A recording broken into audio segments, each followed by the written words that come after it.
Football is a simple game, or so you might think. You try to score more goals than the opposition, to win more points, to climb up the league table, win promotions, and win trophies. There always has to be an exception to the rule though, and the exception at this moment in time is where I am today, Hull City Ladies. The women's team, who are not officially related to the men's team, but have the same name, with ladies on the end, whose co-owner Danny Johnson has recently, according to The Guardian, submitted a request, not likely to be accepted, I'm told, for the team that he co-owns to be relegated. Yeah, bit of a strange one. Hull City Ladies were founded in 2001, starting out in the Yorkshire and Humberside League. They won a first promotion in 2006, followed by a second in 2008, and in the 2011-12 season, they merged with nearby team Beverley Town Ladies. Promoted to the third tier of women's football in England for the first time in 2018, the Tigeresses came back down again in 2022. Last season, the team won promotion back into the third tier FA Women's National League North after they thrashed rivals Leeds United 5-1. That was exactly a year ago. What has been a positive period for the club on the pitch, though, has been mired by suspicion, scandal, and a series of allegations which have only recently entered the public domain. The team's players, and several sponsors, have accused the club's co-owner, Daniel Johnson, of having mismanaged the club's finances. According to reports, there are hundreds of thousands of pounds unaccounted for within the club's accounts over the past 5 seasons.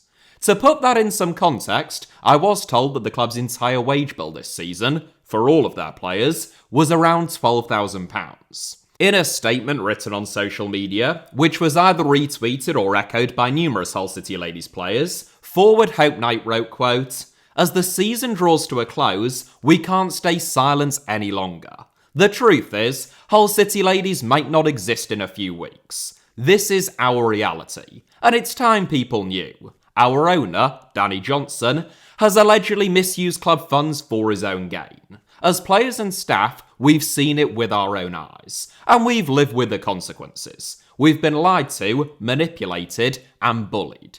8 ACL injuries in the last 18 months. That's not a coincidence. That's what happens when footballers are treated like an afterthought, when ambition is replaced by greed. Now more than ever, we need the footballing community to stand with us. This sport has always been about more than just what happens on the pitch. It's about people, passion and pride. We've seen what's possible when the game comes together. Voices raised, wrongs righted, clubs saved. Hull City Ladies is more than a football club. It's a lifetime, a community, a dream for so many young girls in our city. We refuse to let it slip away in silence. We're asking everyone who loves this game to stand up, speak out, and support us. Share our story, demand accountability." End quote. It has since been revealed that Humberside police are investigating suspected financial fraud at the club, but the fear for the club's players and supporters is how long that investigation could take and what might happen to the club between now and then. Johnson, who I was told usually attends games and sits on his own, wasn't seen at Hull City Ladies' final game of the season that I attended, which was the club's first since the players went public with their allegations against him. The Tigeresses' motto is "Hear us roar." Well, Danny Johnson is finally hearing his players roar, and they're roaring "Get out."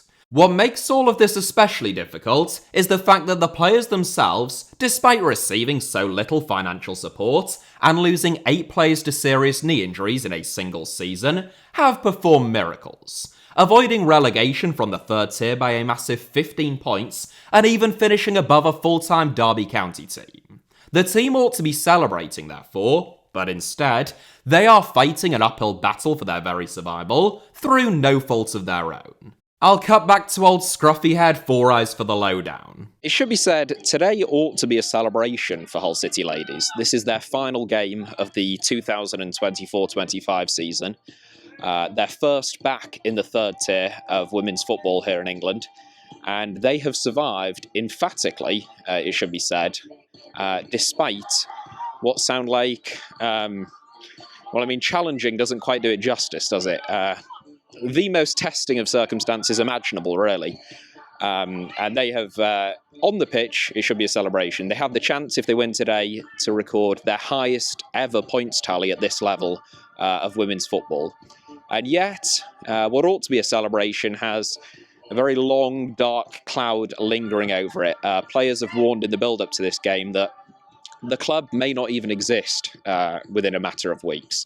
It's said that over the last 5 years, there is around £200,000 unaccounted for, a £200,000 black hole, if you like, in the club's finances, which is quite a spectacular amount of money to be unaccounted for at a women's team that have yo-yoed between the third and fourth tiers of women's football in England during that time. This is not, this is not the Premier League. There is not a huge amount of money flooding into third and fourth tier women's football typically here in England. So, quite a crazy amount of money, really. The disparities in terms of spending in the women's game are absolutely insane. I was told by one of the sponsors at Hull City Ladies, who has had previous involvement in the running of the club, that teams in the same division as Hull City Ladies this season had playing budgets of £400,000, £750,000, and one, reportedly, as much as £1.1 million. There are individual players Hull City Ladies played and got results against this season who are on a reported £40,000 a year. That is peanuts compared to some players in the third tier of men's football, and no one would begrudge those players of those salaries, but it is quite remarkable that Hull City Ladies have been able to compete this season with a wage bill across their entire team, not just one player, which is believed to be close to a quarter of that amount. I was told that one member of the squad, who lives in Bridlington, which is over an hour away from Barton, isn't paid enough to even cover the cost of her petrol to get to games. The argument made by critics or skeptics of women's football, often overlooking decades of neglect and even an outright ban upon women's football, is that women's players get what they deserve, and if they want more, they'll just have to draw bigger crowds, sell more shirts, and attract more lucrative sponsors. The situation at Hull City Ladies, however, is that even within those challenging constraints, it is alleged that the team aren't even benefiting from the revenue that they have raised in their own right, at the cost of the team and their own health and well-being. This also comes at a time when women's football is experiencing an enormous growth in interest and professionalism, further accelerated by England's success at a home Euros in 2022, followed by a World Cup final appearance in 2023. The average attendance in the Women's Super League has doubled in the last 5 years alone. This is a momentous sea change that Hull City Ladies ought to be able to capitalise upon, and in some ways, they are. There was a big crowd, considering they play in Barton, for their final game of the season, and it was moving seeing all of the young girls, and boys it must be said, in attendance, the youngest ones sometimes playing their own game on temporary plastic goals, or with jumpers for goalposts by the side of the pitch, and the slightly older ones, from 7 or 8 onwards, transfixed with the game and watching their team. In other ways, however, Hull City Ladies, allegedly at least, are being prevented from fully maximising these opportunities, operating, effectively, with their hands tied behind their backs. One player told me that she had to tell a young girl who had asked about supporting the team by buying merchandise that it might not be best to do so at this moment in time, owing to concerns about where that money might end up. That is kind of heartbreaking when you think about it, and it is a position that no player, male or female, should ever be put in when interacting with a young fan. The city of Hull also has a special historic relationship with women's football. One of the godmothers of women's football in England, if you like, was Flo Bilton from Kingston upon Hull.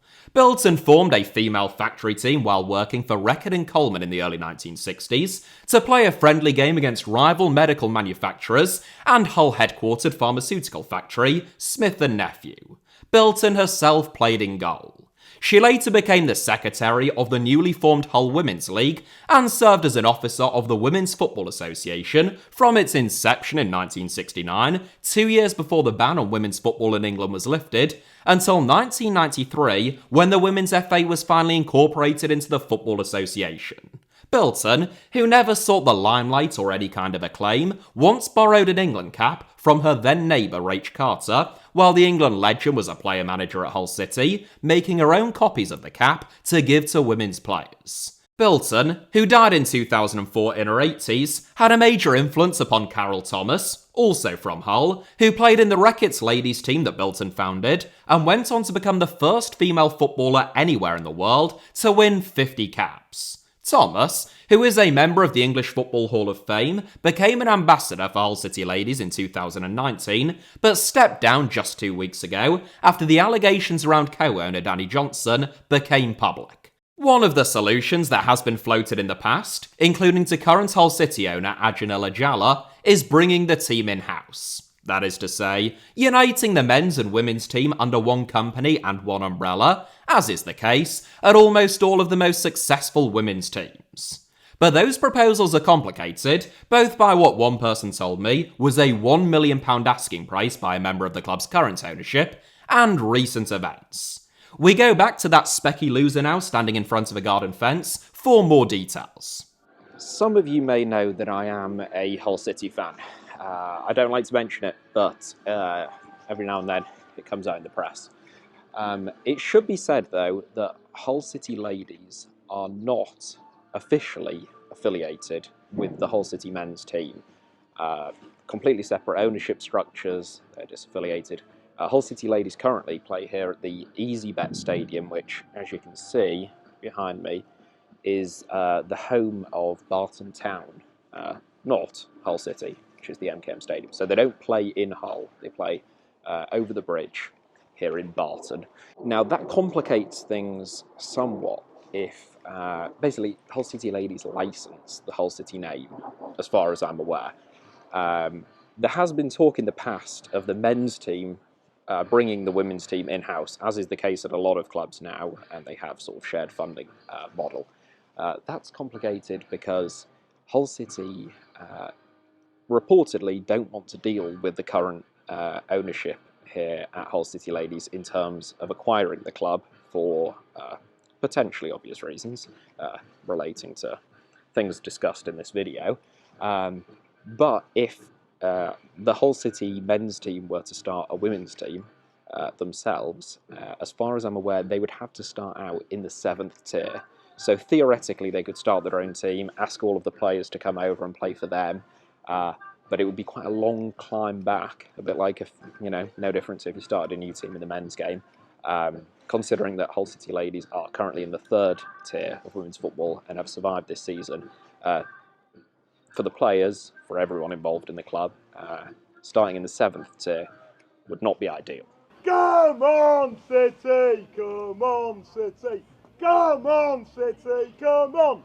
Come on, City! Come on, City! Come on, City! Come on!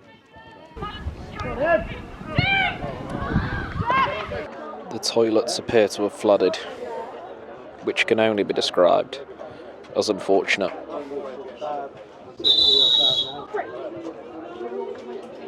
Well, that was loud. And your third prize is 276 to 280. That's 276 to 280. We're all City! We're all City! We're all City! Everywhere we go, everyone will know. We're all City!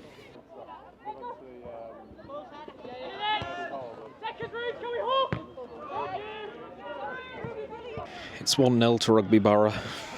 At the death. They've nicked it. Yes! 1-1. Get in.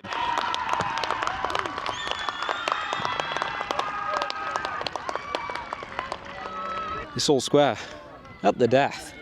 I don't actually know what minute it is because there isn't a scoreboard here, but I can tell you it's very close to the end.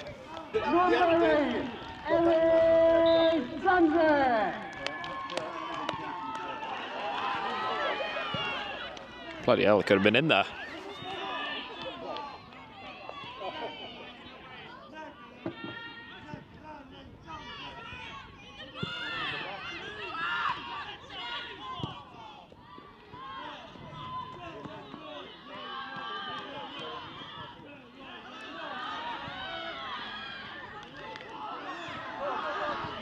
Oh!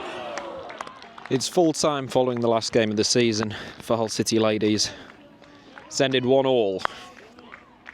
Game really burst into life after the opening goal, to be honest.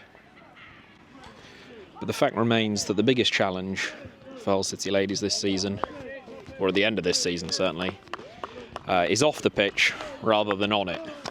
We want Johnson out! We want Johnson out! Go on, Sammy. Congratulations, on the pitch at least this season, for staying up in what must have been extreme challenging circumstances. For anyone who either isn't aware or maybe saw your own statement and some of the other players, you also provide just a bit of background on what the situation is at the club. Yeah, so a couple of player statements went out, and allegedly one of our owners has been taking funds or misusing funds for their own personal gain. We've seen that from the start of the season, lack of resources in terms of strength and conditioning. We haven't had that money on the pitch and things. We've just struggled as a club.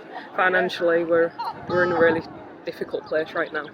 And is that why you mentioned in the statement that the club could only have a matter of weeks left?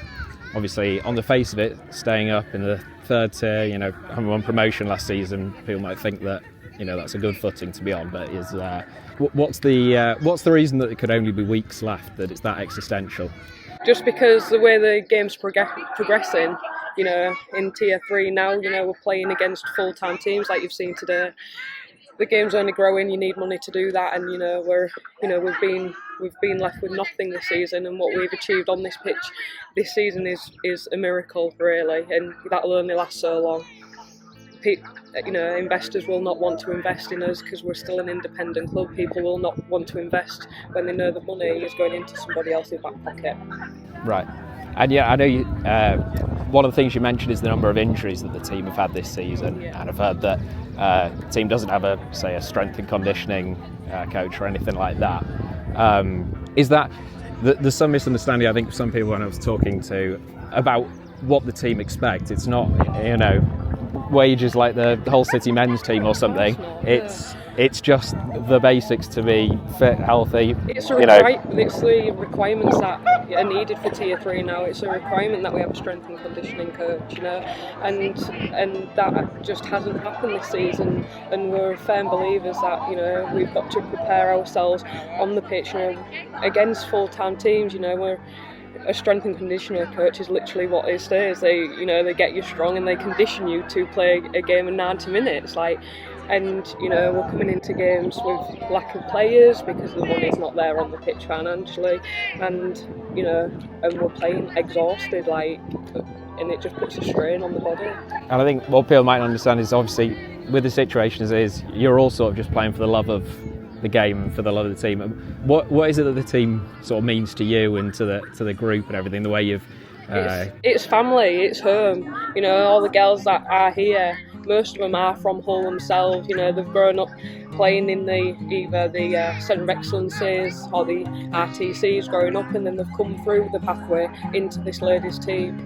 And we've built a foundation where younger generations will come through and step into a good level of Tier 3, and it's really important that this club is here next season, because you see the amount of young girls that are here watching, and they've got aspirations and they're inspired to play for Hull City ladies. We don't want them travelling out of city and things like that, and it's like I say, it's a family, and it means so much to us right now that this club is here next season.